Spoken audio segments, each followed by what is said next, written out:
Tonight we're looking at 3 intersections deemed most dangerous by Milwaukee Police and a grassroots organization that wants to improve driving conditions.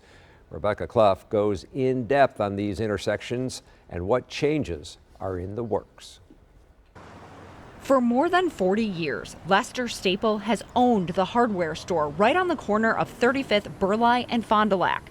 It is one of the intersections Milwaukee Police consider the most dangerous in the city when it comes to reckless driving. They start speeding up a block away. When they see the yellow light, they start speeding up. By the time they get here, the light is red, so they run the red light, right? So they understand, they just don't care. In 2019, a vehicle police were chasing blew through the intersection and ended up taking out the front wall of Lester's store. This is cell phone video of the crash. MPD says that corner is one of the top 3 most dangerous intersections in the city. The other 2 are Capitol and 51st Street and 27th and Center. It is something the Sherman Park Reckless Driving Committee is now zoning in on. How do we slow down?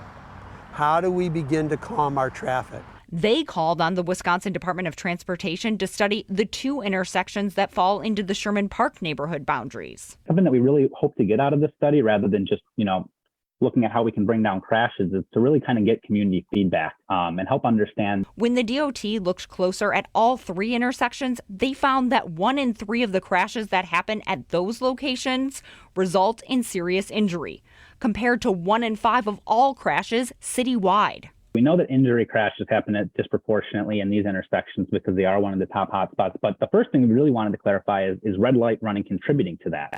And what we've seen is just looking at crash data is that about 1 in 8 drivers in 2022 that were involved in a crash at these intersections were disregarding a red light or a traffic control. And that compares to about 1 in 20 citywide. The DOT began a red light running study in August, and they're looking into crash numbers to see if they can recommend engineering changes, community education, or enforcement to make those intersections safer. These are the 3 most dangerous intersections in Milwaukee. What do you guys do with that? That's where we deploy our resources, because we only have a limited amount of resources. Lester hopes these combined efforts start to make some real changes because he has no plans to retire and leave his business. I'm not going to go into place.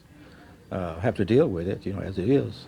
The study will be completed in December. The DOT will then share its findings with the City of Milwaukee, MPD, and the Sherman Park Reckless Driving Committee. It will then be up to police and the city to decide if any engineering or other enforcement changes need to happen. Reporting in Milwaukee, Rebecca Clough, TMJ4 News.